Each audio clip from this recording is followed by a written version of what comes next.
If you're planning on betting the fights this weekend, you should stick around because we're going to be taking a deep dive into some of the most interesting matchups on this week's UFC from a betting perspective. We're going to be showing you fight footage from past performances to show you some potentially very good opportunities to make money this weekend. We're also going to be going into the Tainara Lisboa versus Luana Santos matchup because I think there could be a lot of value on Lisboa. So stick around.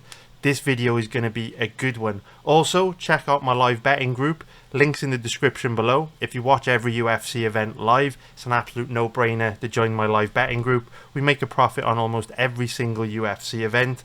And if you'd like to take a look at what you can expect from my live betting group, look out for the vlog from last week's UFC 315 live betting campaign where we did make a profit. That'll be dropping later on this week. So let's jump right into the main event and talk about the fight between Gilbert Burns and Michael Morales.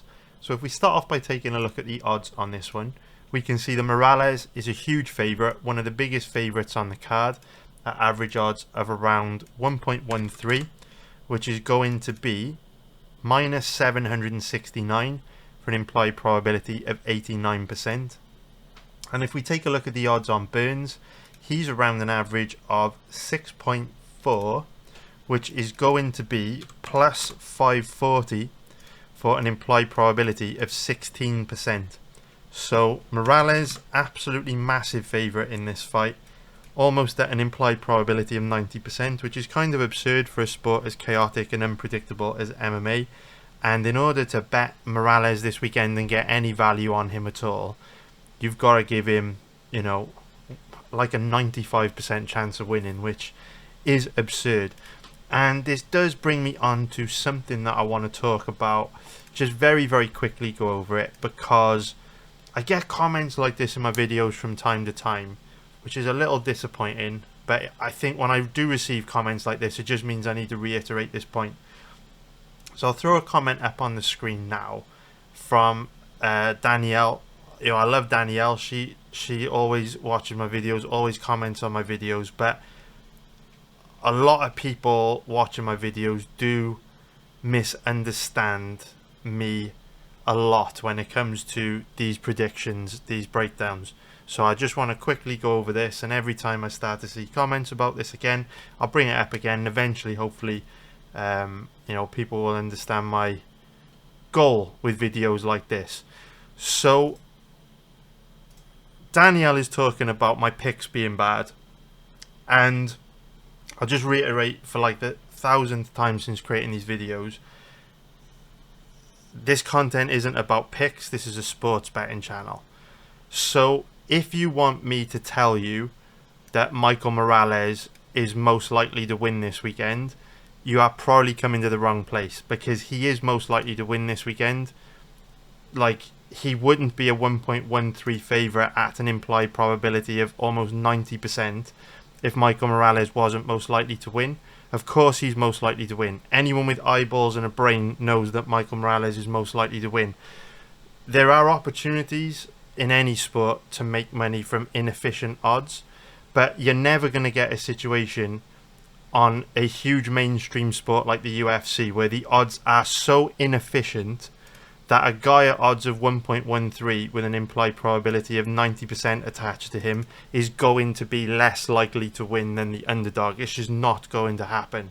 So when I make these videos, I hope it always goes without saying that my pick for a fight like this, if my life depended on it and someone asked me, Chris, who is most likely to win this fight, I would say Michael Morales. That would be my pick. But this is a sports betting channel, and if you're asking me who is the better bet out of the two, my personal opinion would be Gilbert Burns, because in a cage fight to the death, which is very unpredictable, we can get disqualifications, fighters can show up injured, having bad weight cuts, all that type of thing.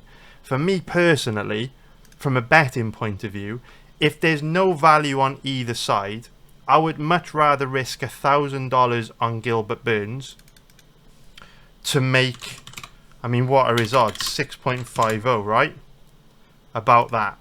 I'd much rather bet $1,000 on Gilbert Burns to make $5,500 profit than risk $1,000 on Michael Morales to make like $130 profit. It just doesn't make sense. So it's really annoying when people come and they'll be like, oh, your picks completely sucked last week. All 3 fighters you picked lost. Because I've literally gone Gilbert Burns doggo pass, Paul Craig doggo pass, Dustin Stoltzfus doggo pass. Of course, most likely outcome is Ruziboev, Bellato and Morales wins. But it doesn't make any fucking sense to bet them because the risk to reward ratio in the odds is so poor. And when there's no value on either side, I will just always say doggo pass. So I just need to toss that out there because I've been getting some comments like that lately and it's just a bit annoying. It's a sports betting channel, and just my overall philosophy is if you really want to bet a fight where there's no value on either side, you're much better off sprinkling a little bit of money on an underdog to make a big return than having to put a lot of money up on the favourite to get virtually no return at all, like very small return. Just my philosophy. Thought I'd cover that. Haven't had to talk about it for a while, but this is a really good fight to cover that point on because we do have so many big favourites on this card which are not very good fighters, and therefore these are the kind of fights where you can have upsets and there can be a lot of opportunities in the underdogs. So moving on to this fight now, Gilbert Burns versus Michael Morales.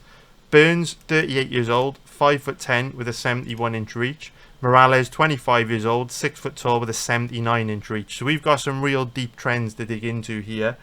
So we can see Morales is a lot younger than Burns. Burns is 13 years older. So we know the younger fighter wins around 70% of the time when there's a 13-year age gap in a fight. And this is also one of those age gaps which is really meaningful because Michael Morales is in his prime. He's one of these guys that should be making big improvements from fight to fight. And Burns in his late 30s, he's going to be 39 years old in a couple months' time. He's going to be declining from fight to fight. Although I will say this, even though Burns' record's not looking great on paper, coming into the fight on the back of a 3-fight losing streak, if you look at the guys that he's been losing to over the last few years, it's literally the best guys in the division. Chimaev, Belal Muhammad, Jack Della Maddalena, Sean Brady. So what is notable to me is that Burns is holding his own against these guys. He almost went the distance with the champ, JDM. But outside of that, he's gone to a decision with some of the best fighters in the division. And so what I did find interesting about researching Gilbert Burns is that he's a bit of an outlier in the sense that when you look at his recent performances, choose my words very carefully because so many people misunderstand me. Burns is perhaps not getting better, but he isn't declining either. Like, if you go back to this period in Burns' career, like this period here, he did have a tendency to slow down as fights wore on. But if you look at his last fight against Sean Brady, which was less than a year ago, that fight was a 25-minute fight. Burns didn't really slow down very much at all. If you just skipped ahead to that fight and looked at the 4th and 5th rounds, Burns was still fighting at a decent pace. He hadn't really slowed, and that fight had a lot of grappling. It was contested at quite a high pace. So I don't know what's going on with Burns, but he's a little bit of an outlier in that, he's not looking shot. He's not really declining much for a fighter at this stage in his career, if at all. If anything, he's looking a little bit better than he did 2-3 years ago. And I'm not saying that's enough for him to beat Morales this weekend. I'm just saying that, Burns hasn't looked bad over the last few years. Maybe he will decline rapidly coming in this weekend, but so far so good on Burns. But that's obviously, it's obviously not ideal that he's fighting a young, hungry bull like Morales, right? We know the younger fighter wins a huge percentage of the time in matchups like this. Burns is also dealing with a very, very big size and reach disadvantage. So we can see that Morales will have an 8-inch reach advantage in this fight, and he'll also be a bit taller. Fighters that have an 8-inch reach advantage also win about 70% of the time. So 2 huge trends in Morales' favour. And is that enough to justify the implied probability of 89% when you compound those two trends together? Probably not, but it does obviously show us the extent of the challenge that Burns faces coming in this weekend. It's a very tough fight for him. And so, with that being said, let's talk about how these two match up stylistically. So, this is an interesting matchup because while Michael Morales has looked very good, he uses his length very well, striking's pretty technical, very powerful, very athletic, very physically imposing. His MMA grappling looks alright. What is interesting about this fight is that we haven't really seen Morales tested on the ground because he hasn't really fought anyone that has tried that hard to take him down. So if we look at his record, we can see he's fought Neil Magny. That fight ended very quickly. We also know Magny is not a particularly strong MMA grappler. And he fought Jake Matthews, striker. Max Griffin, striker. Adam Fugit, wherever the fuck you want to call him, striker. Trevin Giles, striker. Veretenikov, striker. And so, even though we've seen a lot of Morales, we haven't seen hardly any of his MMA grappling at all. And while he does fit the profile of someone that will have good defensive wrestling, will be difficult to hold down because of how strong and physically imposing and huge he is, you never know in MMA, man. Sometimes guys come along that look like they should be decent in a certain area, and then the first time they run into someone that really tests them in that area, they struggle extremely bad. I mean, Bo Nickel could be an example of this recently, right? Wasn't able to use his wrestling against De Ridder and got completely exposed on the feet and looked absolutely terrible. I'm not saying that's going to happen with Michael Morales. I'm just saying that Bo Nickel is a cautionary tale for us making assumptions about what fighters that are unproven in certain areas will and will not be able to do. Because we know Gilbert Burns is a very high-level Brazilian Jiu-Jitsu black belt. Very dangerous on the ground. You know, world-class submission game. He doesn't have a whole lot of wins by submission in the UFC, but we know he's capable of it. And so, Burns will be outgunned big time on the feet. It's going to be difficult for him to match the speed, the accuracy, and deal with the length and the power of Morales on the feet. But if Burns can get this fight to the ground, and we don't know what his chances of that are because we've never really seen Morales have to defend takedowns. If Burns can get this fight to the ground, this one could get very interesting. And that's where the implied probability of Morales of 89% does become a bit absurd. Because while he does have all these trends in his favour, he could be one of these guys that has no takedown defense and no ground game. I mean, he's from Ecuador. You know, he doesn't train at like a super gym like ATT or anything like that, or at least he didn't in his last fight. I don't know if he switched. Let's have a quick look where he's been training. There's not a whole lot of him. Oh, there we go. We've loaded more. So I don't see him training at a super gym. Yeah, he trains at Entram.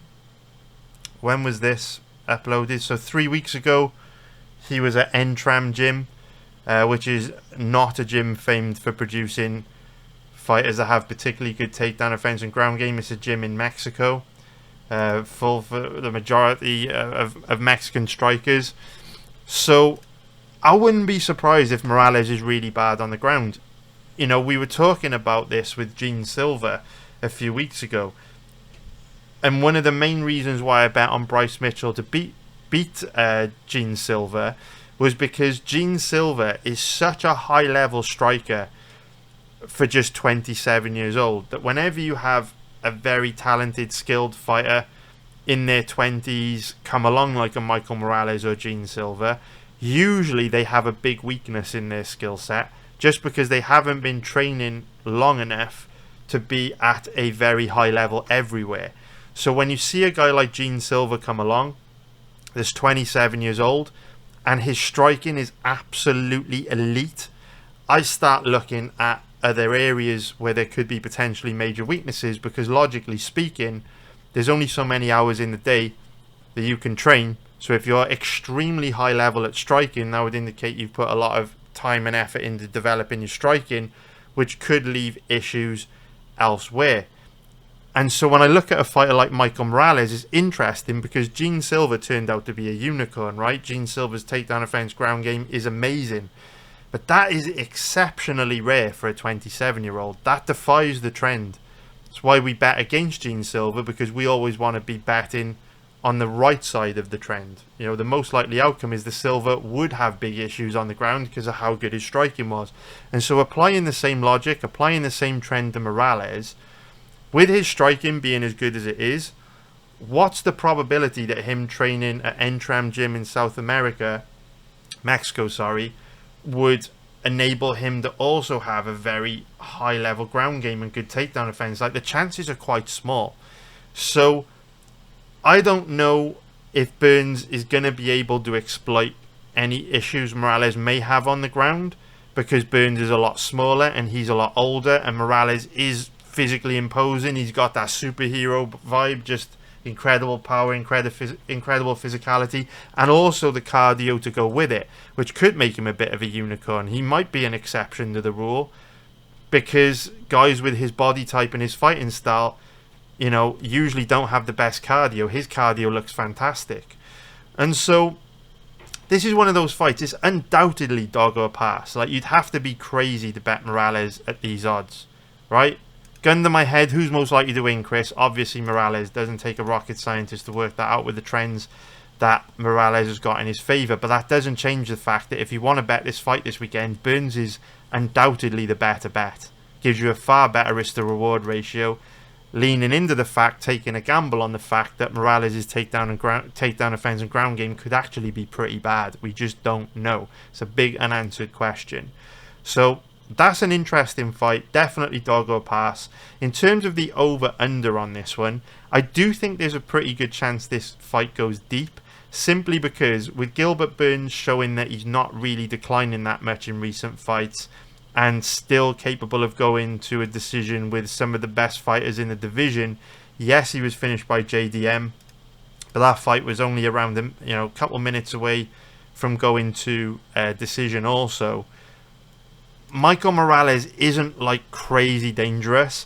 Like, if you look at his fights, like these three fights here, he is very physically imposing, he is powerful, but he's not like really aggressive with it. He's not like a Carlos Prates that's going to walk you down and look to light you up and knock you out. He's a lot more patient. He just looks to use his length and his technique to chip away at you. Doesn't mean he won't come in this weekend, absolutely starch an older fighter, or come in more aggressive than usual with a point to prove and get Gilbert out of there early. But I think this fight's got a good chance of going deep, possibly over 3.5 rounds. Fight goes to decision. The odds on that feel very generous to me. Gilbert is tough enough to hold his own standing up and on the ground, in my opinion. And unless he hasn't declined significantly from his last fight, which is possible. We saw a rapid decline in Michael Chandler from the Charles Oliveira fight that took place last November to the Paddy Pimblett fight that took place a couple of months ago. It can happen. Fighters can decline very rapidly at this stage in their careers.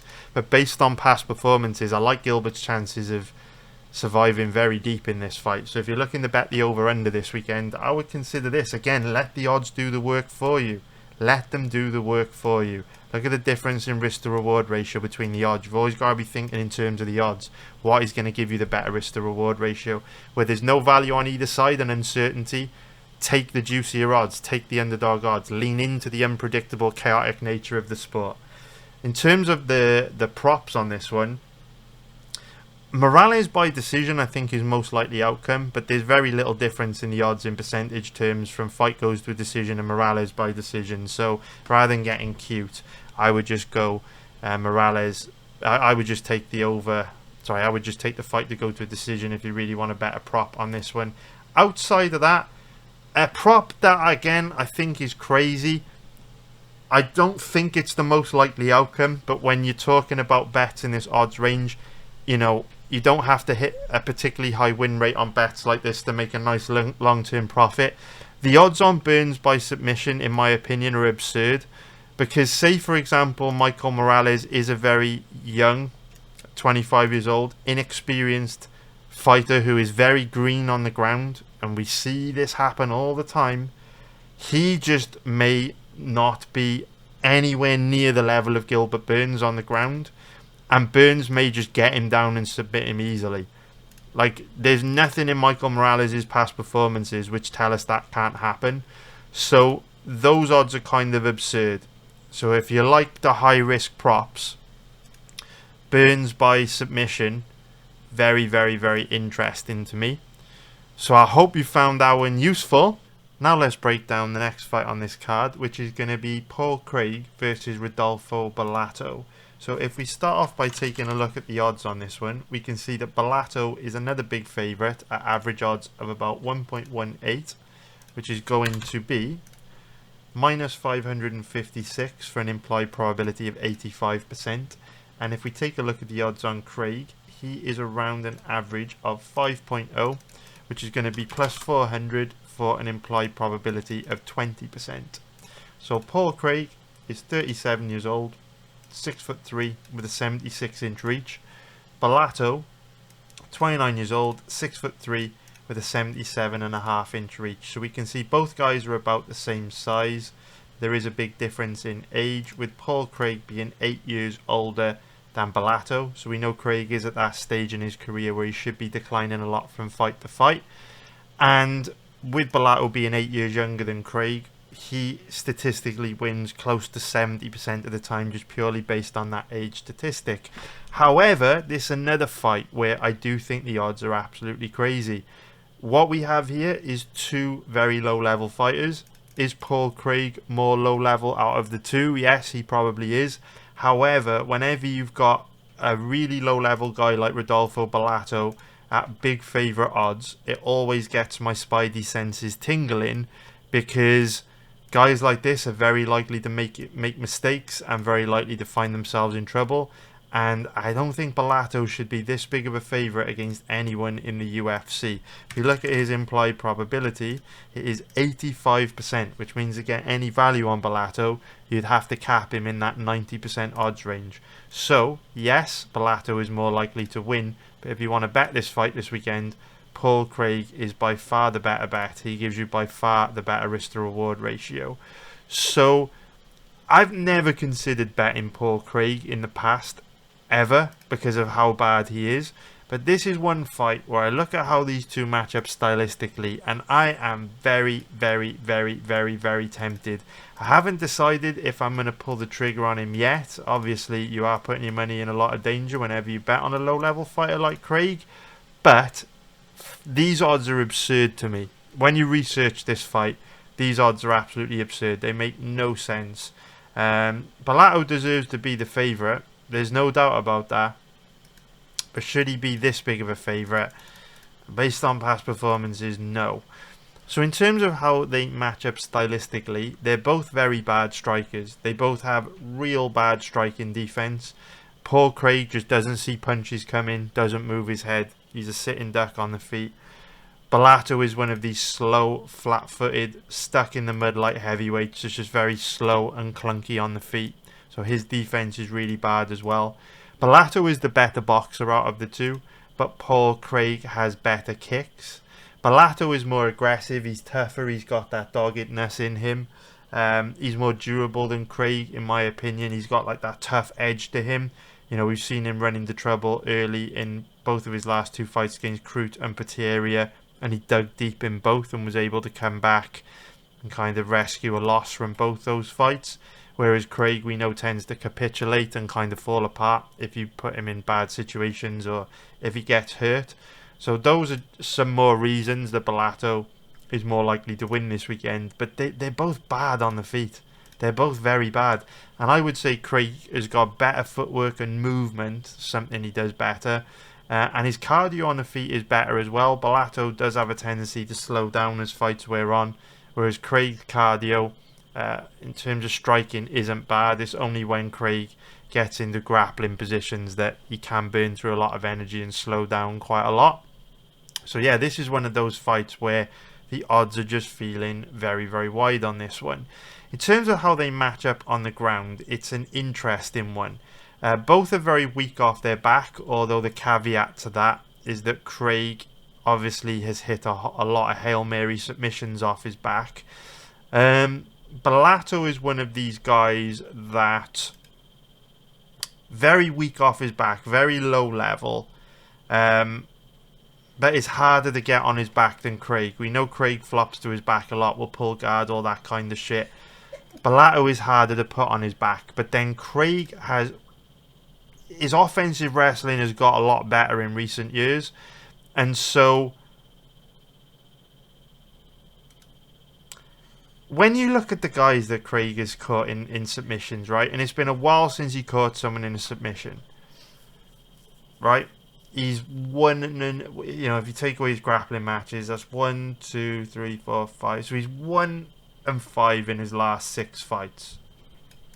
But when you look at the fact he's stopped guys like Andre Manoiz, Nikita Krylov, Jamal Hill, Maurizio Shogun Rua, Gajimurad Antigulov, Vinicius Moura, even Kennedy and Chukwu, Magomed Ankalaev, all of those guys are better than Bellato. So if we're just working in terms of probabilities, Craig's probably a good bet. Craig's probably a good bet, and I'm probably talking myself into a bet on Craig, reluctantly, because he will probably lose. But when we're talking about odds that are this inaccurate and betting fighters in this odds range, you don't need to hit a particularly high win rate to earn a very nice long-term profit. And Bellato is bad on the ground. He is bad. He's the exact kind of guy that will get caught in something crazy by Craig. So he's not particularly likely to win. This bet is not particularly likely to win, but Craig's got one hell of a chance this weekend. He has got one hell of a chance this weekend. Bellato's just not good on the ground. Like, you look at the names that Craig has submitted, all of them are better than Bellato on the ground. So it's an interesting fight for sure. In terms of the over-under on this one, in terms of the over-under,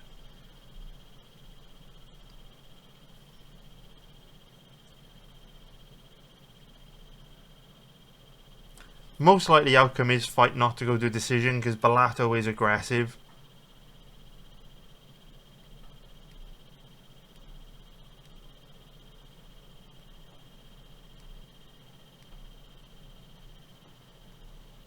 Bellato is aggressive. We know Craig doesn't respond well to aggression. And obviously Craig could get the submission, but the odds are just very steep. I'm wondering if there is value in that. Fight goes to a decision. There probably is. There probably is. Those are, I'm just looking at those like, are they even real odds? The reason why I like this fight to go to a decision is because Craig, when he struggles in fights, Craig kind of becomes very defensive and doesn't like to engage. The Oezdemir fight is a good example of this. The Bo Nickel fight to some extent is an example as well, where you could get, you know, if early on Craig doesn't feel like he can have success on the ground and he's getting outstruck, Craig just tends to start flopping to his back and pulling guard, and that makes him difficult to finish. Like, Bellato's not that dangerous. He is a slow, flat-footed, plodding light heavyweight. He doesn't have major power in his hands. He's quite sloppy. So if there is a finish in this fight, I think it will most likely be Craig submitting Bellato. I think Craig is good enough to survive 3 rounds against Bellato. That survival instinct can kick in. So these odds, fight goes to a decision, 5.0 plus 400. I'm going to have to bet that. I'm going to have to bet that. Those odds are kind of crazy. Maybe I will go. Actually, I'm not going to bet fight goes to a decision. I'm going to bet over 2.5 rounds. Reason being, Craig and Bellato have slowed in the past. And if you look at Craig's record, you can see that, you know, he's got a 3rd round. He got finished there in the 3rd round against Allen because he slowed. And if you look at Bellato's record, obviously he was struggling late on against Kroot because he was tired. I mean, Kroot was tired as well. They were both tired. But yeah, what you don't want is the bet on this fight to go to a decision, and then one of these guys is too tired to defend themselves late on, and the other guy goes for a finish because they won that 50 Gs for the performance bonus. I think the over 2.5 rounds, the odds are only like 20% worse, but they carry much less risk than that 20% difference in odds. They give you like a better risk to reward ratio. To the naked eye, not too much of a difference between both bets, but in terms of the fact these two slow down a lot, a finish in the last 2.5 minutes of the fight for either guy is quite high in my opinion. So yeah, over 2.5 rounds. That I like that. I'll be going for that for sure. Probably bet Craig as well, to be honest with you. It's interesting, very, very interesting. So in terms of how these two match up when it comes to prop bets, Craig by submission at 8.0 plus 700, that's absurd. That's absolutely absurd. Like I say, Craig has submitted so many guys better than Bellato. And if we look at other things, Craig by decision's absurd. The odds are off on this fight, guys. Look, at the end of the day, Bellato could come out, knock Craig out in 30 seconds, take him down, beat him up for 3 rounds easily, right? Craig's terrible, we know this. But the odds are off. The odds are off. I'm not being funny. Bellato scraped by with a draw against Jimmy Crute in his last fight, and now he's a massive favourite over Paul Craig. Makes no sense to me. And in my opinion, that was a bad decision. I think he lost that fight. I think Crute won that fight. Pretty clear, in my opinion. So, yeah. Odds are absurd. Odds are absurd on this fight. Absolutely, odds are absurd. There's a couple interesting bets on this matchup that I will be taking.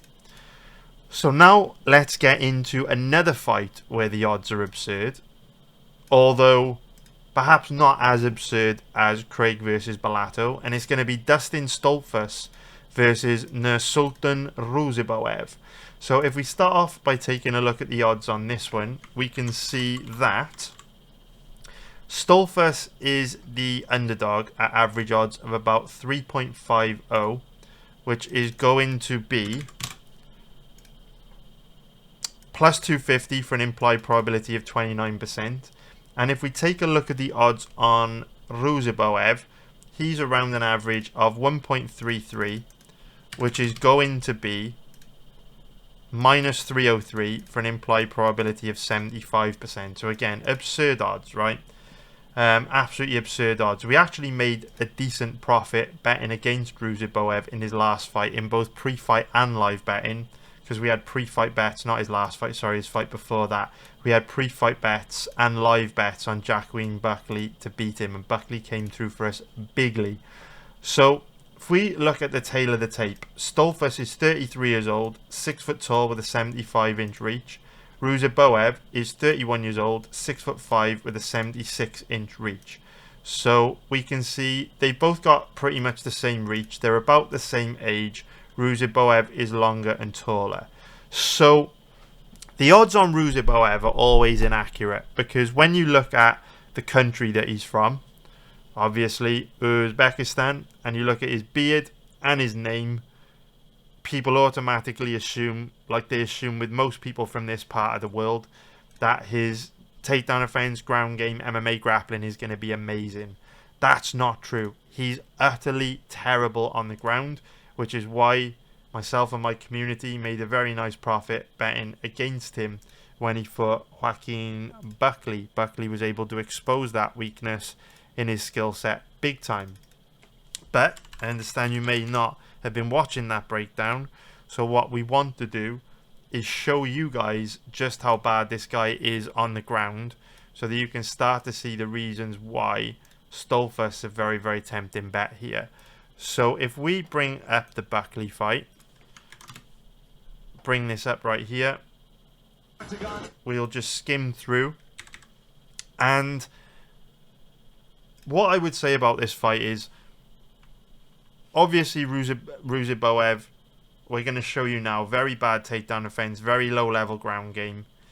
But Buckley did make a lot of mistakes in this fight that Stoltzfus may not make. I know Buckley is a better fighter overall than Stoltzfus, but Buckley's grappling IQ isn't the best.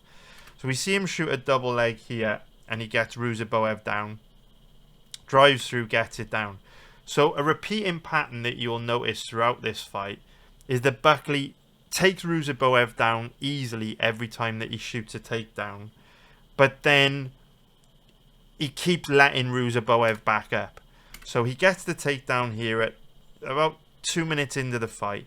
And you can see that Ruziboev is not in a bad position here. You know, he's close to the cage. He's in a strong position to use the cage to wall walk back up to his feet. And Buckley is a lot smaller than him. So it's not like Buckley should have a crazy physically imposing ground game. If we just skip through, we keep skipping. So he's been on the ground at this point for almost a minute. And then you can see that Buckley basically just lets him back up. Watch. Buckley stands up and just lets him back up. So where Ruziboev is back up there, that's not him working his way back up to his feet or wall walking. That's Buckley letting him back up. And then what does Buckley do? Lets him back up, only to take him back down again. And you see Ruziboev practically jumps to the ground there, which again shows very bad takedown defense. So at this point, he's been on the ground with about 2 minutes left to go. Very active off his back with a ground and pound, but he just goes to close guard. And if we skip through, again, for whatever reason, Buckley just lets him back up. Ruziboev doesn't work his way back up to his feet. Buckley lets him back up. So if we skip through, that's it for that round. If we go into round 2, here we go. So if we go into round 2, nice double leg again from Buckley. And what's particularly bad about Ruziboev's takedown defense in this position is that he did manage to keep his legs underneath him until he got his back up against the cage. But rather than being able to use the cage to base defend the takedown, he still goes down. So here he's been taken down 30 seconds into round 2. And if we just skip through, again, Buckley lets him back up. Very bad fight IQ from Buckley. Obviously, this is a huge waste of energy. Not only are you giving Ruziboev a chance to knock you out, hurt you, or outstrike you on the feet, but you're also wasting a lot of energy to take this guy down, only to then let him up, to then take him down again. You may as well just take him down, stay in top position, rack up points from top position. So then again, minute left to go in the round. Buckley shoots this takedown here.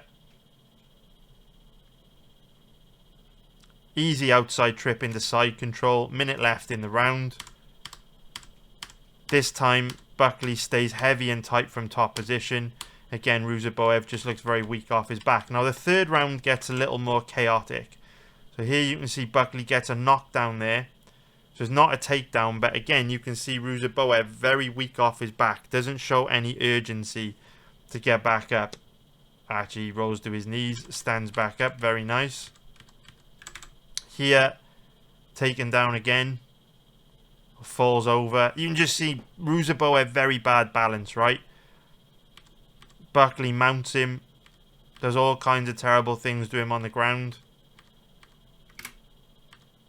Dominates him. Then Buckley gets overly aggressive on mount. Gets rolled onto his back. But then Ruziboev makes a mistake and basically pulls Buckley on top of him. Just an absolute shit show on the ground from both guys. But you can see the Ruziboev very, very weak on the ground. Minute and 20 left to go in round 3. And Buckley just spends the rest of the round hammering him from top position. So yeah, that's Ruziboev's takedown defense and ground game. As you can see, it's very, very, very bad. But there will be people that, you know, WikiCap and that kind of thing, using a whole lot of MMA math, say, oh yeah, but that's Buckley. He's a lot better than Stoltzfus. Maybe Ruziboev's takedown defense and ground game isn't that bad. So we'll show you more than that fight. And we will take a look at, we will go to, these fights ended very quickly, but you do see a bit of grappling in some of them. So we'll bring up the Mazalski fight. See what we have here. Pause this real quick. So again, we're only focusing on the grappling because we know that Ruziboev will have a big advantage when it comes to striking. Everyone knows that. So we'll just skip through this fight. We'll just move it through. Here we go. So you can see here, Ruziboev again gives up a very cheap takedown. About a minute and a half into the round. Just looks very, very weak off his back here. I'll just skip through so the breakdown is no longer than it needs to be. But you can see he's been on his back for about 40 seconds now. Very weak off his back. Goes for an armbar. And he gets it. As you can see, very, very weak off his back against a very low level guy. Then let's go to this fight.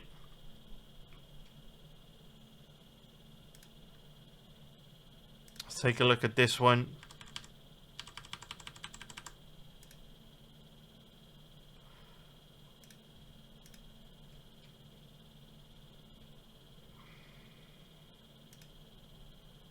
Quick knockout here.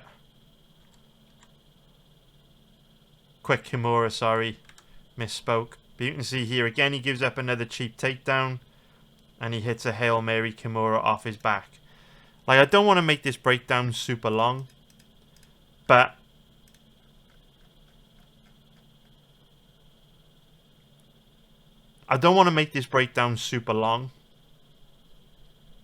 But it's quite clear Ruziboev's terrible on the ground. So then we ask ourselves the question, is Dustin Stoltzfus worth a bet? Right? Because we know Stoltzfus is a strong MMA grappler. So if we bring up his last fight against Marc-Andre Barriault.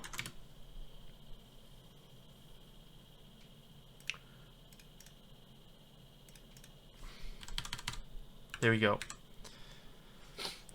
So, okay.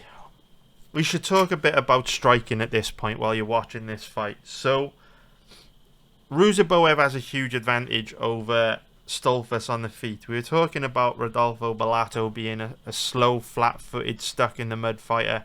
It's a bit of a sitting duck on the feet. And Stoltzfus is the same. Very slow, very flat-footed, very easy to hit.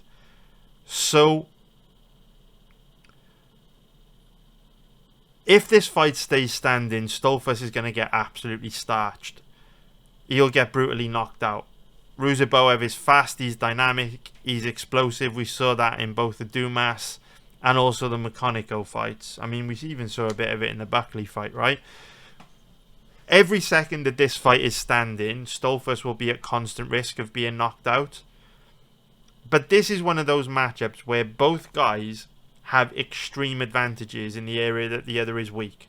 So Stoltzfus has extreme advantages on the ground, and Ruziboev has extreme advantages on the feet. Whenever you have a dynamic like that, the odds, in my opinion, should be closer to even money. I understand why Ruziboev's the favourite. He's got better cardio, he's explosive, he's got more scope to improve. He's the bigger guy. All fights start on the feet, or every round starts on the feet, right? And Stoltzfus isn't crazy dangerous on the ground. But when you have two fighters and they both have extreme advantages and the capability to exploit the other's major weakness, in terms of Ruziboev having the striking to expose or exploit the fact that Stoltzfus has bad striking defense and he's slow, and Stoltzfus has good enough MMA grappling to exploit Ruziboev's bad takedown offense and bad ground game. Whenever you have that situation, neither guy should be a big favourite. Because on the night, you don't know which dude is going to be made to pay for their weakness. They should be way closer to even money. But they're not here. If you look at the odds, Ruziboev, you know, his odds carry an implied probability of about 75%. And Stoltzfus' odds carry an implied probability of about 29%. For me, you know, Stoltzfus' odds should be much closer to 60%. And Ruziboev's odds should be a lot closer to 60%, and Stoltzfus' odds should be a lot closer to 40%. But that doesn't mean anything if Stoltzfus gets brutally KO'd and sent to the Shadow Realm in the first 30 seconds of the fight, right? Doesn't mean anything. And so this is one of those fights where Stoltzfus is a very, very interesting bet. The thing that I really don't like about Stoltzfus, though, and I am going to show you this. So this clip against Barrio, it kind of shows you, you know, he's got the MMA grappling to cause Ruziboev a problem. What I don't like about Stoltzfus, though, is what you're about to see here. And I don't want to drag this breakdown video out and make it super long. But Stoltzfus does have a habit of betting on his chin against yours and playing Rock'em Sock'em Robots, which is absurd. I don't know why he does this, because he doesn't really have that much power. And his defense is terrible. But you see him do stupid shit like this a lot. In this situation, it worked out for him. But if he tries this against someone like Ruziboev, he's probably going to get brutally knocked out. So watch. He will quite often just plant his feet, stand his ground, and play Rock'em Sock'em Robots. Watch this. Both just standing there, exchanging big shots. Right, super reckless. Just both guys playing Rock'em Sock'em Robots. And he gets the knockout. And it's all great, right? But then, if we look at other situations, for example, if we look at his fight against Bruno Ferreira, when you live by the sword, you can also die by the sword, right? When you have that kill or be killed style, sometimes you get the kill, sometimes you're the one getting killed. So if we go to the later stages of this fight, right? So in fact, we'll skim through this fight very quick, because you'll understand then the issues that I have with betting Stoltzfus in this matchup. Why it's difficult for me to pull the trigger on him, even though I do think the odds are very wide on this one. So if we look at Stoltzfus' fight against Ferreira, so you can see here, you know, minute and 15 in, he shoots a takedown after eating a big right hand. I mean, look at the right hand Ferreira lands. Big right hand there. And then Stoltzfus shoots the takedown. I mean, Ferreira damn near jumps to the ground. But Ferreira very scrambly, and you can see Stoltzfus is working hard to establish top position, which he gets. Ferreira's got that active guard, but, you know, you can see Stoltzfus focuses on staying heavy and tight. Although he does give Ferreira way too much space there to pop back up to his feet after getting to his knees, but we said there's issues with Stoltzfus' fight IQ. You can see it here, right? Anyway, he's fishing for the choke. And after all these crazy grappling exchanges, this aggressive back take here, eventually Bruno Ferreira scrambles out of trouble, pops back up to his feet, right? So we know at this point in the fight that Stoltzfus' path to victory is going to be on the ground. And we know Bruno Ferreira is going to have an advantage on the feet, right?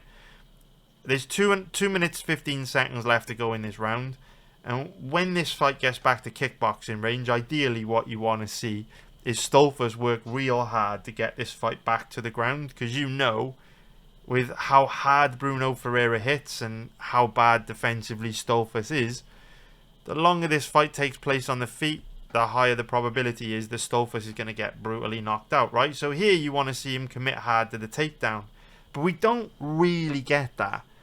Instead, Stoltzfus decides to mix it up a little bit on the feet, possibly as he doesn't have the energy to shoot another deep takedown.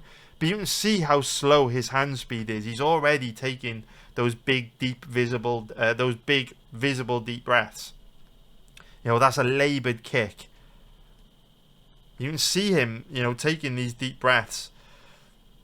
And so here, you would want to see him either avoid engaging if he doesn't have the energy to shoot a takedown while he recharges his batteries to get the energy to shoot a takedown, or what you would want to see is him commit very hard to the takedown. Instead, he starts engaging Ferreira and getting into big exchanges. You can see him here just getting into big exchanges, and if he does this against Ruziboev, he's going to get brutally knocked out. You know, perhaps he's sensing Ferreira's fading, which he is, and perhaps he's sensing he can get the knockout. But when you put yourself in a position to get the knockout, you also put yourself in a position to be knocked out. And we can start to see Ferreira landing some big shots. Stoltzfus stands his ground and gets brutally knocked out. And he's still reckless, even after, right? Even after being rocked and wobbled and dropped multiple times, he still wants to stand and bang. You know, watch this sequence here. All right, he goes for a half-ass takedown attempt there. Probably doesn't even know what dimension he's in at this point. But you can see here, still wants to play Rock'em Sock'em Robots, right? Still standing his ground, looking to exchange. And as a result, you know what's coming. Shadow Realm. You know what I'm saying? So, yeah, it's one of those situations where when you bet on fights like this, you either look like a genius or an idiot. And, you know, I love to bet underdogs in MMA, so I'm always in this situation where if you bet Stoltzfus this weekend and he comes in with a grappling heavy game plan, takes Ruziboev down easily, lays on top of him for the majority of the 3 rounds, grinds out a decision, you're going to look like a genius for taking Stoltzfus at big underdog odds. But if Stoltzfus gets brutally knocked out within a minute, which is the most likely outcome, then Stoltzfus is going to look like a bum. People are going to think it was a terrible bet. But when you look at how these two match up stylistically, this is a fight where the odds are off. There's no doubt about that. You know, Ruziboev shouldn't be this big of a favourite. And so it's very risky to bet on Stoltzfus this week. He will most likely lose. But I don't understand personally why Ruziboev carries an implied probability of 75%. It's absurd to me. Now, I do have some underdog bets on this card. Stoltzfus is one of my least favourite underdog picks this weekend. Hate to use the word picks. I do think Ruziboev is more likely to win, but you'd be insane to bet on him based on what I've just shown you. So, yeah, this is one of those situations where out of all the big underdogs on this card, Stoltzfus is one of my least favourites because he doesn't have good fight IQ and he is, you know, his striking is bad. But if he grapples, Ruziboev could be in a lot of trouble. So in terms of the over-under on this one, I'd be amazed if this fight went to a decision. Ruziboev, terrible on the ground. You know, if Stoltzfus does come in with a grappling heavy game plan, good chance he could submit Ruziboev on the ground or put him in a position where he can stop him with ground and pound. And Stoltzfus is a sitting duck on the feet, so good chance Ruziboev could knock him out. So be surprised if this fight went to a decision. I wouldn't touch that personally. In terms of the over-under on this one, in terms of the prop bets on this one, Stoltzfus by decision, those odds are absurd to be fair, even though it is most likely not going to go to a decision. Stoltzfus by knockout or TKO is interesting because if he were to get a stoppage by ground and pound, that would be classified as a knockout or TKO, although we can see that he does seem to prefer submissions, so rear naked choke, twister, guillotine, rear naked choke. I mean, what are the odds on Stoltzfus inside the distance? The most likely outcome is Ruziboev by knockout or TKO, but the odds are obviously terrible. You can't bet that.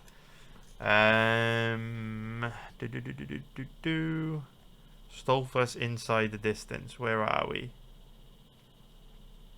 Can't find odds for it. It's not there. Okay, never mind. I don't know what the odds are, but that would be one I would consider.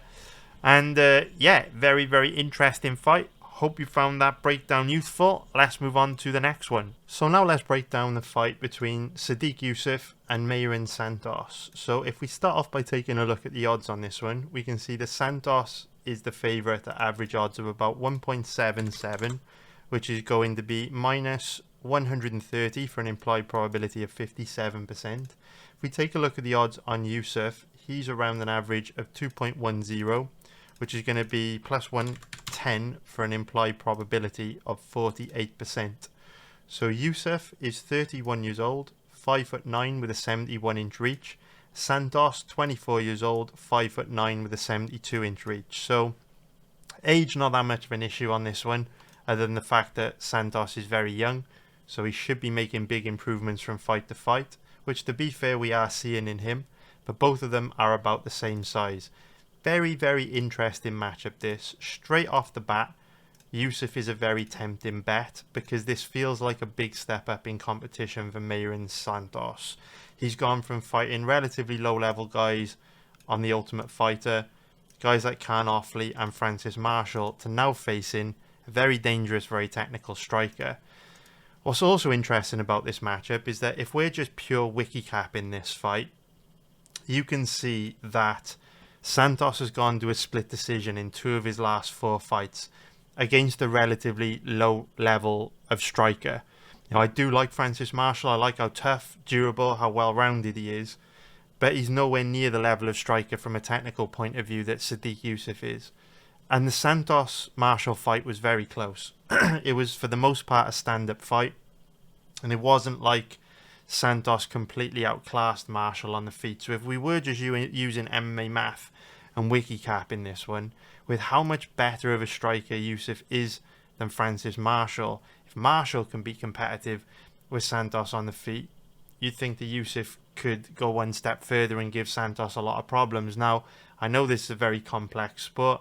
We can't use MMA math, but the fact that Santos has been to a split decision in 2 of his last 4 does kind of tell you that Yusuff is probably the stronger side to be on, because his odds obviously are better than Santos is, and on top of that he's more experienced and he's a far higher level of MMA fighter than the guys that Santos has just been scraping past with split decision victories.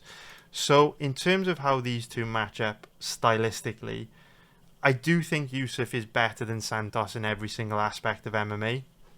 He's definitely a better grappler, although that probably won't matter very much because we know Yusuff never really tries to take his opponents down, but he certainly has the advantage on the ground. I think Yusuff's also the better striker out of the two.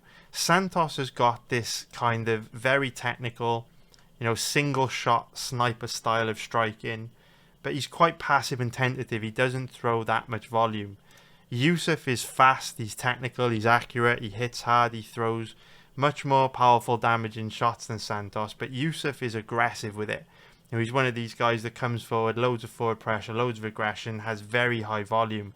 I think it'll be difficult for Santos to match the volume of Yusuff. Yusuff should outstrike him by a decent margin in this. The biggest issue with Yusuff is that for whatever reason, at this young stage in his career, he is very chinny. He's one of these guys that does get rocked, wobbled, dropped in almost all of his fights. I mean, outside of the Don Chanis fight, I can't remember the last time we saw Yusuff in a fight where he didn't get knocked out or rocked. And Santos is a dangerous striker. He's a sniper on the feet. He's very technical. So this is one of those matchups where Yusuff has the advantage everywhere, but his chin is a big concern because Santos is a dangerous striker. But if Yusuff doesn't get knocked out in this fight, I think there's a pretty good chance that he will, outpoint or outgrapple Santos, just outwork him basically and win the fight by being the more busier fighter. So a bit of recency bias could be going into the odds here, could be influencing the odds. Santos is very flashy, he is very technical, he's like the hot, shiny new up-and-coming prospect. And Yusuff, obviously, with how frequently he gets rocked, wobbled and dropped, his stock is down, right? But this might be one of those you almost have forgot fights where Yusuff shows up, shows the younger, inexperienced 24-year-old that there's levels of the game. Maybe Yusuff makes it look easy this weekend. Yusuff would definitely be my pick. He's a very tempting bet. If his odds were a bit better than this, I would pull the trigger on him. I don't see a ton of value in his current odds in the even money odds range, but out of the two, Yusuff definitely gives you the better risk to reward ratio if you want to bet this fight. Now, in terms of the over-under on this one, it's interesting. I actually would just say let the odds do the work for you. With how chinny Yusuff has looked in the past, there's not much upside in betting on the fight to go to a decision at steep favourite odds because Yusuff is so aggressive. He will force Santos to engage with him. And these guys will be getting into big exchanges. Even though when you look at Yusuff's record, he does go to a decision a lot. Within these fights, that do go the distance, there's a lot of violence. He inflicts a lot of damage on his opponent. He takes a lot of damage himself. And so for that reason, I wouldn't touch fight goes to a decision personally, even though Santos is also a bit of a decisionator as well. But that makes me think, again, there's quite a lot of wiki capping going into the odds on this card. What I'm noticing is a lot of the odds on this card are pretty damn inaccurate. A lot of value on the underdogs, a lot of value on the over-unders. Maybe because it's such a bad card on paper, people really aren't paying as much attention to this card, which means the odds haven't corrected as much as they would on a card that's higher profile. But yeah, fight doesn't go to a decision. Let the odds do the work for you. I'm not betting it personally, but I think that's the stronger side to be on. And then in terms of the props, Santos by knockout or TKO is always going to be interesting because obviously we know Yusuff is a bit chinny. And then outside of that, Yusuff by decision. Yeah, Yusuff by decision. The odds are steep, but I think that's the most likely outcome. I mean, it's a pretty terrible bet because in percentage terms, it's not that much better than his money line. So I would say if you want to bet this fight, don't overcomplicate it. Just take Yusuff to win by knockout or TKO. Sorry, just take Yusuff to win money line. And I think that is probably the best bet on this fight. So I hope you found that useful. Now let's break down the next fight on this card, which is going to be Julian Erosa versus Melquizael Costa. So if we start off by taking a look at the odds on this one, we can see that Costa is the favourite at average odds of around 1.57, which is going to be minus 175 for an implied probability of 64%. If we take a look at the odds on Erosa, he's around an average of 2.45, which is going to be plus 145 for an implied probability of 41%. So Costa is 28 years old, 5'10" with a 71-inch reach. Erosa, 35 years old, 6'1" with a 74.5-inch reach. So we can see that Erosa is quite a bit older than Costa. He's 7 years older, and we know that the younger fighter wins around 67% of the time when there's this big of an age gap in a fight. So that is a trend in Costa's favour. And we can also see, though, that Erosa does have a bit of a length advantage in both reach and height. But I don't think it's going to help him very much in the context of this fight. So when I first started researching this card, Costa was one of the first names that jumped out at me as a potential bet, because from my perspective, both these guys are strikers. Costa's a much better striker. Therefore, because Erosa's not that dangerous on the feet and because Costa is tough and durable on the feet, I thought it would be a no-brainer to bet Costa in this matchup. After researching it, I wouldn't bet Costa, but I wouldn't bet Erosa either. This is one of those fights that I look at, and when I study the odds, I absolutely agree with them. I think this is one of those fights where the odds are absolutely where they should be. The odds are dead accurate, and there's just no value here on either side. The reason why I say that is, I tell you what, let's get into it. So, both these guys are primarily strikers. This is most likely to be a stand-up fight. But Costa, he is in a different level to Erosa on the feet, right? He is a much better striker. He's faster, he's more explosive, he's more accurate, he's more technical, he's better defensively. The huge issue with Erosa is that his striking defense is very bad. He doesn't move his head much. He's a sitting duck on the feet. Most likely outcome in this fight is Costa knocking Erosa out, because Erosa fights with his hands down low. His reflexes are off. His reflexes show slow. He doesn't see the shots coming. Costa's going to cause this guy big problems on the feet. But Costa has a huge weakness in his skill set that Erosa is pretty well positioned to exploit. So Costa has really bad takedown defense and a very low level ground game. And Erosa is one of these guys that, while he is primarily a striker and he doesn't shoot all that many takedowns, if Erosa did come into this fight with a grappling heavy game plan, if he did try to take Costa down, he would cause Costa huge problems on the ground. Now, I'm not personally going to be betting this fight this week, but I know many of you will be, because I've had a lot of people pass through the Discord asking for my opinions on whether I think Costa is a good bet. So what I thought would be a really good idea that we could do is show you a bit of Costa's takedown offense and ground game, show you some of Erosa's offensive wrestling, Perhaps even show you a bit of Erosa's poor striking defense so that you can see how big of an advantage Costa has on the feet. Or maybe we don't need to do that. Perhaps we're all in agreement that Costa has a huge advantage when it comes to striking. We don't want to drag this breakdown out. But yeah, let's take a little look at the issues with Costa on the ground. So we will start off with his last fight against Christian Rodriguez. Now, Rodriguez did attempt a lot of takedowns in the first and second rounds, and he didn't get them. But Rodriguez isn't the best offensive wrestler. And on top of that, Costa is one of these guys that at times will demonstrate pretty good takedown defense, but then at other times will give up really cheap takedowns. So take a look at this. So this is the third round. So early in the third round, you can see Costa gives up a cheap takedown there, right? Where Rodriguez hits an outside trip. So Rodriguez goes the half guard. And just make sure. Okay, so Rodriguez goes the half guard here. So at this point, he's been taken down with about 4.5 minutes left to go in round 3. So if we skip through, you can see he sneaks out the back door. Very nice. All good stuff. But then if we just skip forward a bit more here, you can see again Rodriguez takes him down very easily with that outside trip.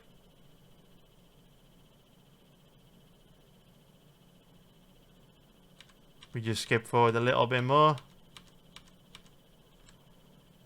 Another cheap takedown coming up. Like, Costa just falls over, man, and he gives his back up a lot.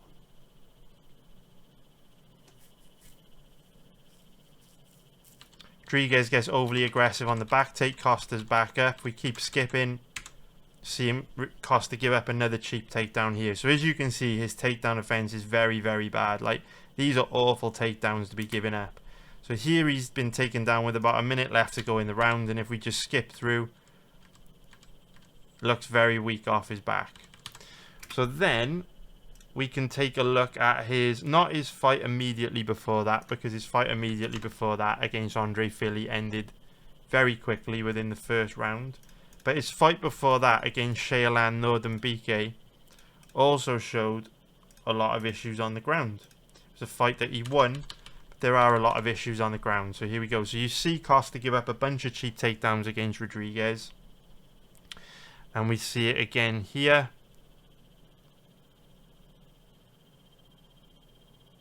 Gives up a very cheap single leg. Nordembike goes into his guard. We'll just skip through. So he's taken down at about 4 minutes 10 on the clock. At this point, he's been on his back for a whole minute. And then works his way back up to his feet after about a minute and a half. But again, you'll see he gives up his back a lot. Watch this. Gives up his back a hell of a lot. You'll see it here. See how he gives his back up? Not good. And he hesitates in these positions a lot of the time as well, which gives his opponent an opportunity to properly work to take the back. Which you see Nordembike is done there, getting that hook in on the right side, but his legs are just too short to get deep back control. So here you can see Costa gives up another cheap takedown there. Very cheap outside trip. We keep skipping again. Gives his back up. Gives his back up there. We're just going to keep skipping.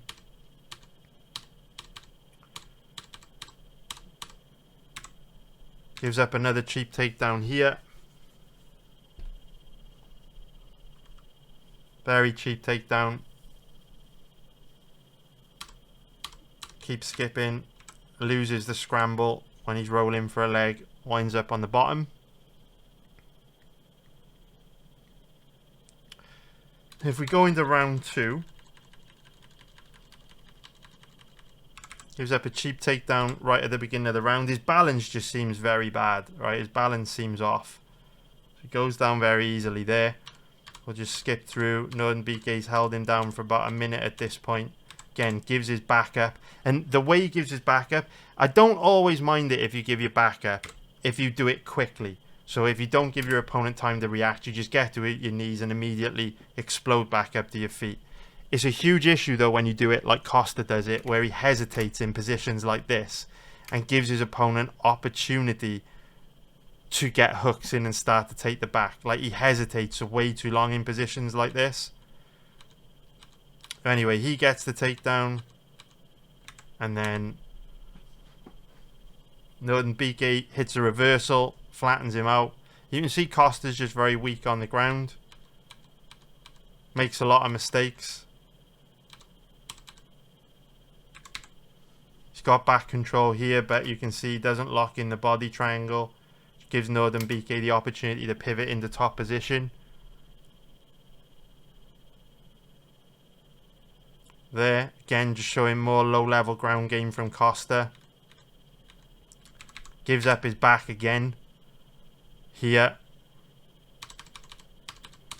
And then in the third round, Northern BK kind of gasses out and implodes. But we're not focused on Northern BK here. We are focused on Costa.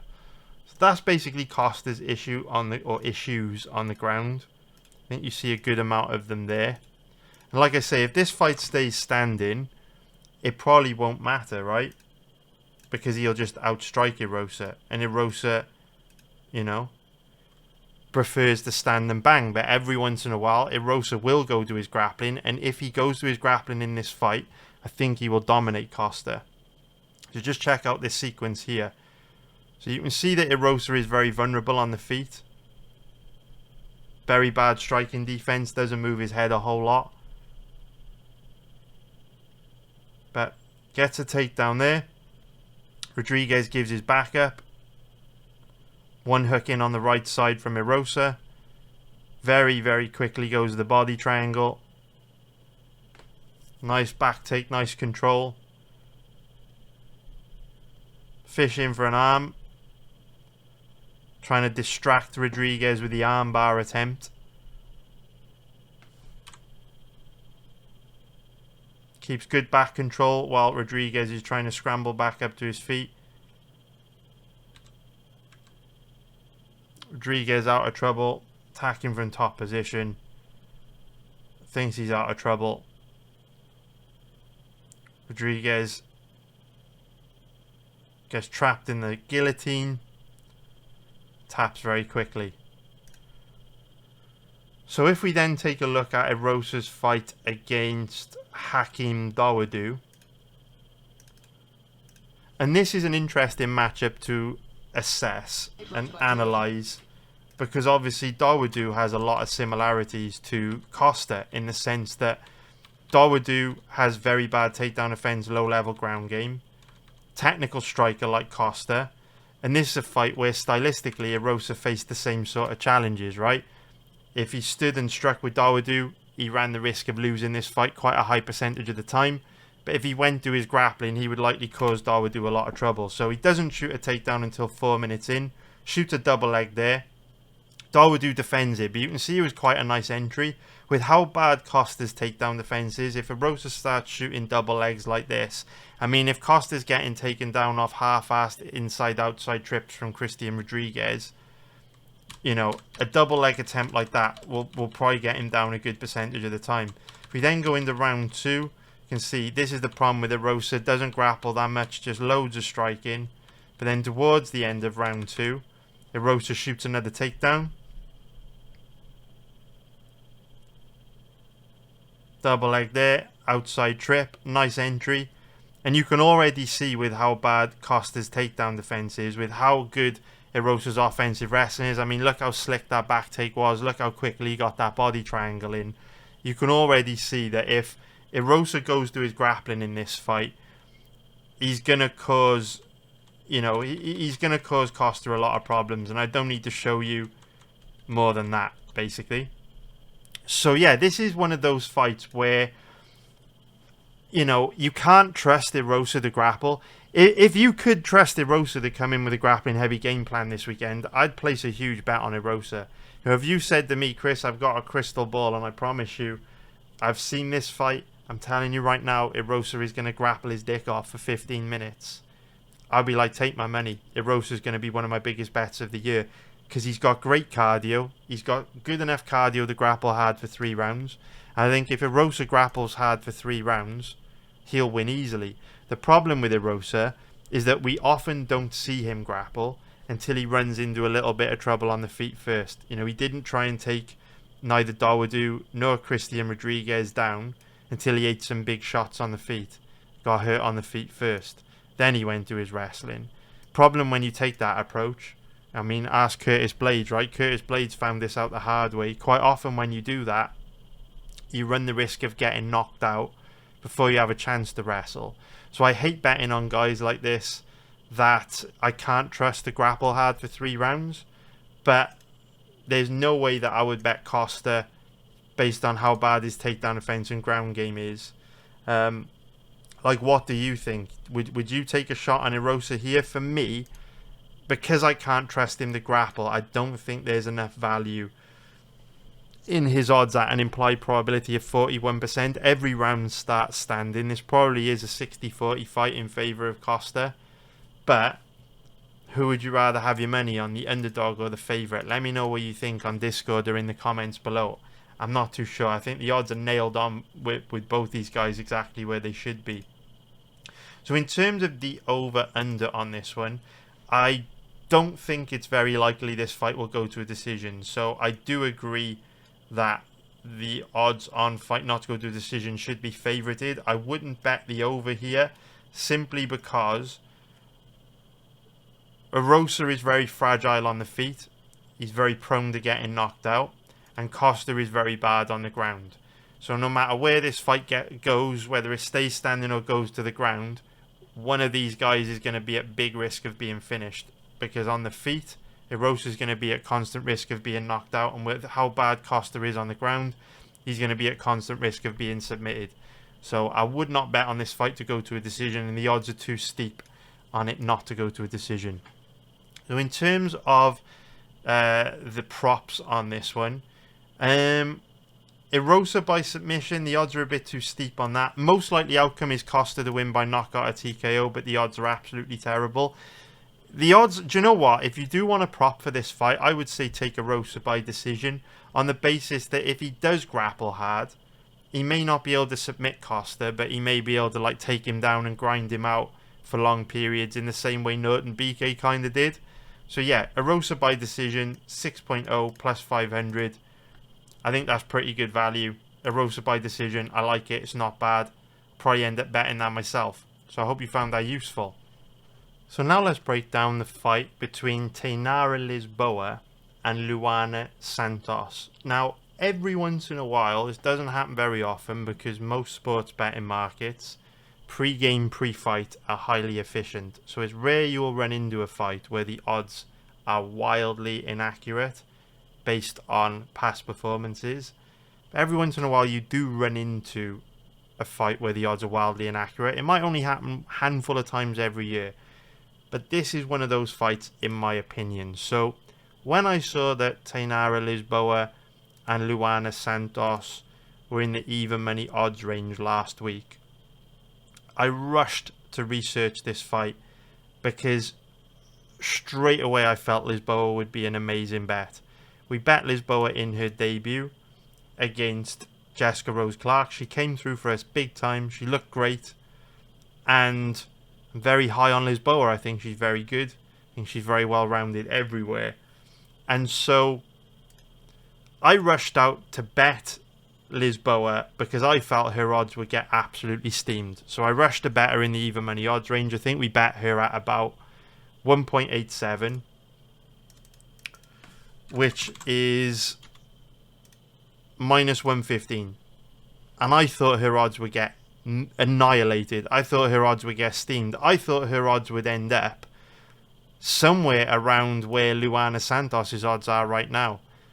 This is one of those extremely rare examples, or really rare situations, where I just can't explain what's happening here, and I have no idea what's happening. And it's very rare this happens. I could probably count on a few fingers how many times in a year I encounter a fight like this, where not only are the odds wildly inaccurate, but the odds also get more crazy. Like, usually when you get crazy odds and there's a lot of value on a fighter and the odds feel very inaccurate, usually they correct.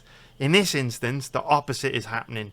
So unless I am missing something huge on this fight, which I don't think I am, unless I'm really missing a key detail, or unless there's some insider information that Lisboa is injured or hurt, or Santos has made huge improvements compared to her past fights, and this insider information I'm obviously not privy to, these are the only explanations for this odds movement. Because if you take all the information we have available into consideration going into this fight, in my opinion, these odds are the wrong way round.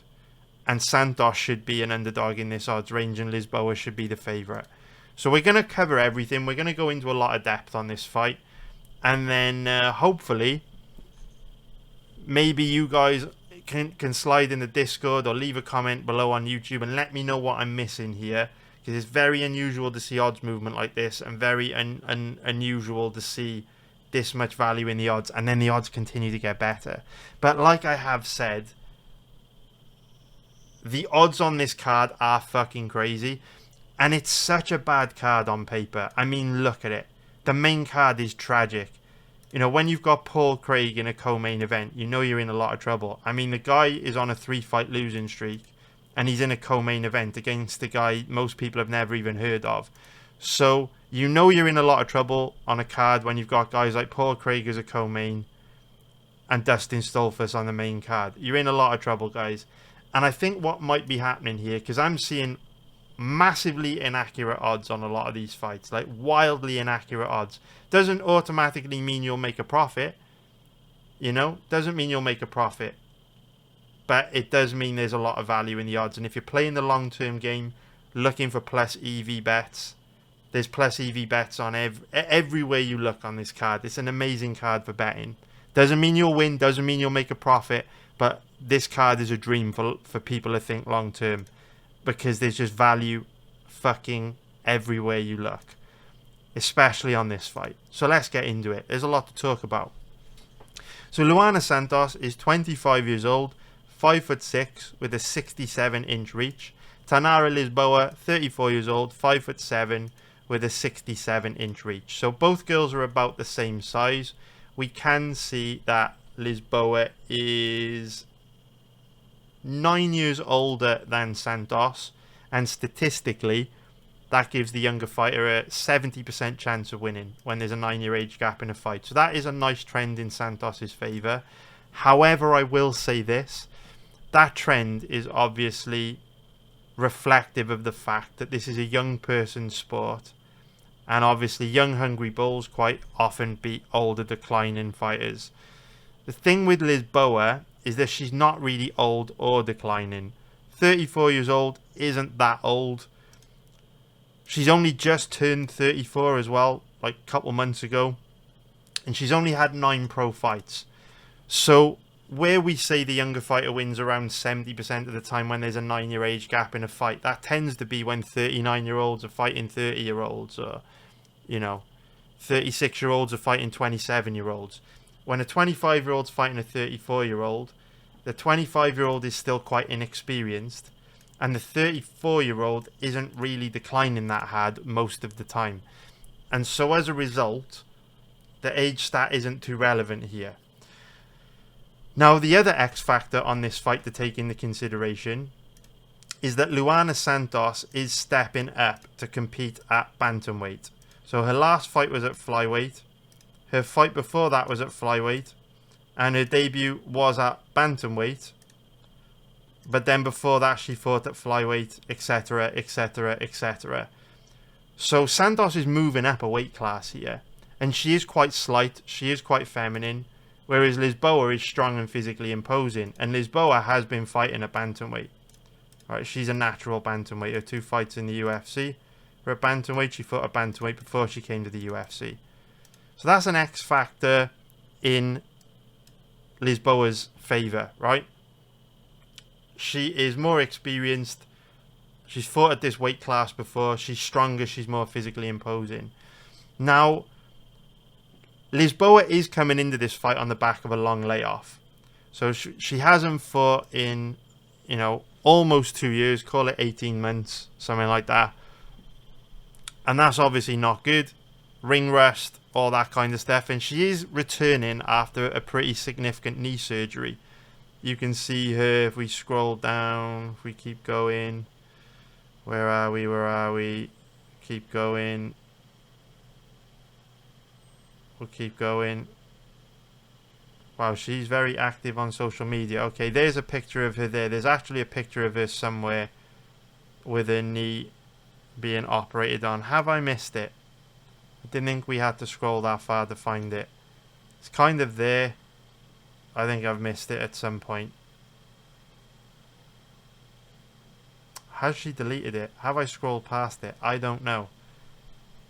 Should have probably had this prepared. We'll scroll a bit more. When was this picture taken? 35 weeks ago. Okay, we need to go back. We'll go back a bit more. Didn't think I had to scroll this far to find the image. I mean, there she is. Okay, there you can kind of see she's got her knee strapped up, right? So she's had knee surgery. There was a better picture. Anyway, she's had knee surgery, right? There we go. She's had knee surgery. Her knee's all strapped up, right? So obviously, she's coming into this fight on a long layoff after having a big surgery. It's not ideal. That's why they call it gambling. Every fighter's got risk factors associated with it. No matter who you bet, there's going to be risk factors. Because of all the other stuff I like about Lisboa in this fight, I don't mind that she's coming in off a long layoff after having a surgery. What I also will say about a knee surgery is sometimes after having a knee surgery, fighters look worse. Other times after having a knee surgery, fighters look better. Because what can actually happen a lot of the time with knee injuries is the knee is a bit of a problem for a while. Like, it's not fully injured to the point where they can't operate, or it's not fully injured to the point where they can't function and use their leg properly, but it's not severe enough that they need surgery and they need an imminent fix. So a lot of the time there's like a weakness in the knee, and that impacts a fighter's ability to perform to their full potential, but it's not a total deal breaker, so they put up with it for a while, right? You think about Kamaru Usman, you know, he had issues with his knees for the majority of his career in the UFC. But then a lot of the time, when they do get major knee surgery and they go through that recovery process, a lot of the time their knee feels stronger than it ever did before. Their knee is healthier than it ever was before, and then that gives them a boost in performance. So we don't know which way it's going to go with Lisboa. Could go either way. She could look worse, she could look better. But either way, I'm happy to take the risk on her because of how big her other advantages are in this fight. So quite simply, the main reason why I think these odds are completely absurd is because this is a fight where I believe Tainara Lisboa is better than Luana Santos in every single aspect of MMA. Obviously, we don't have access to any insider information which may know about massive improvements Santos may have made since her last fight, or we don't know if Lisboa is a shadow of herself since that surgery. We don't know these things. We don't have a crystal ball, unfortunately. But what we do know is if you study the past fights of both these girls, Lisboa is significantly better than Santos in every single aspect of MMA. There is nothing Santos does better than Lisboa. So Lisboa is by far the more technical striker. She hits harder. She's harder to take down. She's a better MMA grappler, heavier from top position, and she also has much better cardio. So for me, these odds are just absurd. I don't understand them. It doesn't mean Lisboa will win, but it does mean there's a ton of value in the odds. So this is a great stylistic matchup for Lisboa. If it stays standing, she should land the harder, cleaner, more technical shots on the feet. She's got good footwork, good movement. She's aggressive. Santos doesn't have the best striking defense and gets sloppier as the fight wears on. She also can't match the power and physicality of Lisboa, especially going up a weight class. On the ground, they're both pretty weak off their back. If you put Lisboa on her back, she's very weak off her back. If you put Santos on her back, she's very weak off her back. But Lisboa is harder to take down than Santos is. So for that reason, I would give Lisboa the advantage when it goes to grappling, because she's also got the heavier top game. And one real cherry on top of the cake for the reason why I love Lisboa in this fight is because Santos is a fighter that does slow down a lot as fights wear on. So if we bring up her last fight against Casey Neal as an example, just bring this up right here.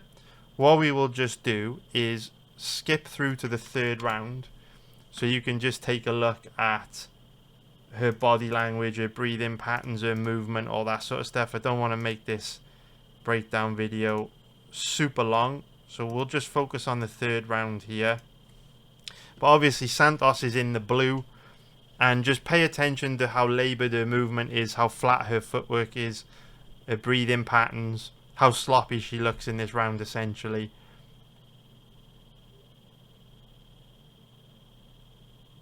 You can see there's a real flatness to everything that she does.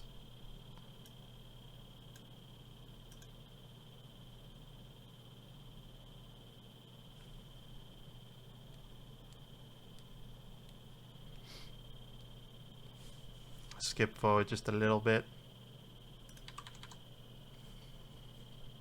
Her volume's quite low. Mouth open wide. The real sloppiness.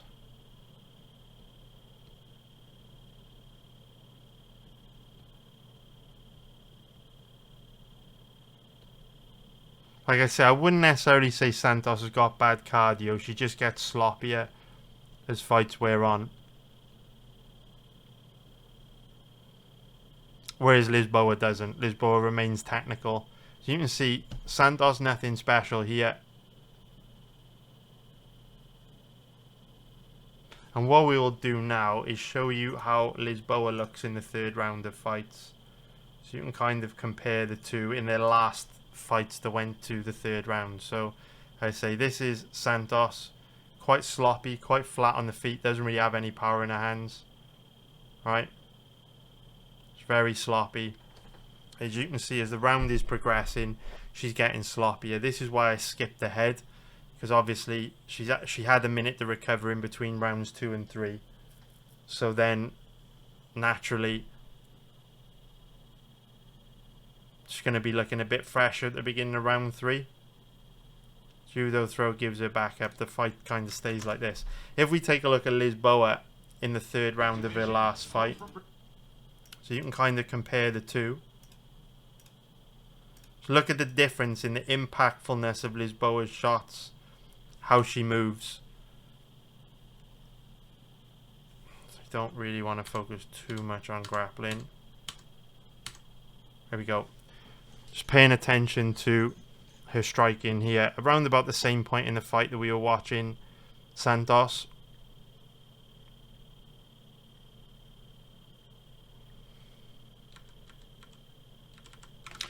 We're not going to get too much striking. Thing is, the Jessica Rose Clark fight, she got the third round finish. So you never want to show fighters like at their best. Do you know what I'm saying? She was able to submit Jessica Rose Clark late on, but I wanted to show you a bit of striking around the same point in the fight. But there's so much grappling in these third rounds. You get to see a little bit of it here at the beginning. I tell you what we might have to do. I might have to show you like the second round striking between them, because there's more striking from Lisboa in the second round of her 2 UFC fights than there is in the third round, where you get a lot of grappling. You kind of get a little glimpse of it here. Like the physicality, the speed of Lisboa. Alright, we'll go into round 2 instead. And then we'll go and take a look at Santos around about the same point in the fight. So we'll go halfway through round 2. So yeah, just pay attention to like the hand speed, the fluidity, the power in the hands of Lisboa. And then we'll go back to Santos's last fight against Casey O'Neill, and you can look at her midway through the second.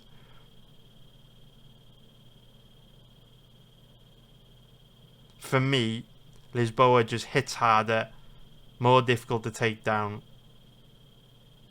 lands cleaner, harder, more damaging shots. Again, I don't want to make this breakdown video super long, but you can get a look at it yourself here. Just a real fluidity to her striking. I like her aggression, her forward pressure, her volume. Once you start to see a little bit of Lisboa here at this stage in the fight, and then you look at Santos, you'll see Lisboa has quite a big advantage on the feet. And she's not easy to take down. Very aggressive on the feet. What you'll also notice is Lisboa, like I say, she can fight pretty consistently for 3 rounds without slowing, whereas Santos gets noticeably sloppier and flatter as the fight wears on. Just a little bit more striking here, and then we'll take a look at Santos.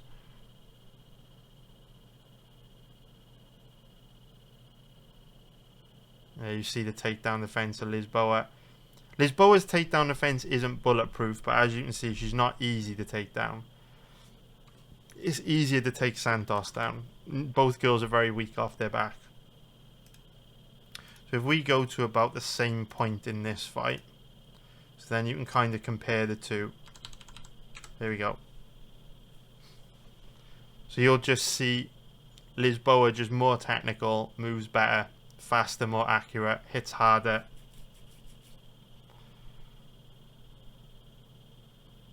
Just play this for a couple minutes. I think we'll be done with this breakdown.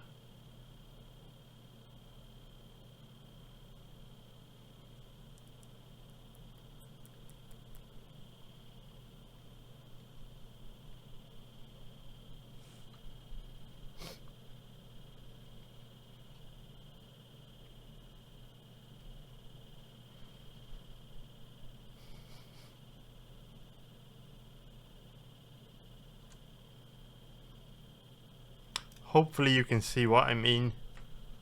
It's always harder to illustrate points I'm trying to make with striking, because with grappling you can show like specific positions. Oh, this guy gave up a cheap takedown there and they're weak off their back there.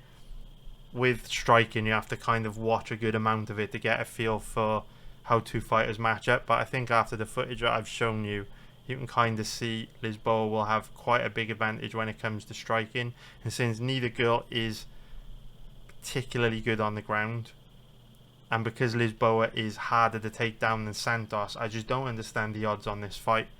I think the odds are kind of crazy on this one. I think the odds are absolutely nuts. I think Lisboa should be the favourite. But anyway, let me know if you're watching this on YouTube. Let me know in the comments below what you think, or let me know on Discord. But yeah, you know, the odds could be there's some insider information I'm not aware of. You know, maybe Lisboa's going to fight injured and will look terrible. Maybe she'll throw one kick and blow her knee out again. Maybe Santos has made huge improvements from this Casey O'Neill fight. This O'Neill fight took place in August, so she shouldn't have improved like a crazy amount. You never know. But if both girls show up and perform like they did in their last fights, if Lisboa performs like she did against Oliveira, if Santos performs like she did against O'Neill, Lisboa should win this. And this is one of those fights where the odds are just wildly inaccurate in my opinion. So yeah, we'll be betting Lisboa this weekend. Hopefully she comes through for us. There's loads of bets on this card. You know, look, this is the type of card where you have to take a long-term outlook on, right? There's a bunch of plus EV bets on this card. A bunch of bets with a ton of value. Not just a little bit of value, a ton of value. Obviously, you can't pay the mortgage with value, right? You can't pay the mortgage with plus EV bets. You need to win the bets. But when you get this many bets with this much value, you know, even if you lose every single bet on a card like this, over the long term you're going to absolutely crush it and make a huge profit. And this is the reason why, if you look at our profitability chart, it's the reason why we've done so well over such a long period of time. It's quite simply because we understand that if you stay consistent, work hard and keep getting your money into strong positions, you will produce profit charts that look like this and that look like this over the long term. And it's as simple as that. So you just have to trust in the process, stick to the strategies that you know will guarantee a long-term profit, take the value while it's there. And in my opinion, there's a bunch of value on Lisboa at underdog odds this weekend. So hopefully she gets her hand raised, because again, you can't pay the mortgage with value. So I hope you found that breakdown useful. that is going to be it for this week's video. If you liked it, please hit the like button below and subscribe if you haven't already. And I'll be back with a vloggy vlog later on in the week. Nice one, guys. Take care. Bye.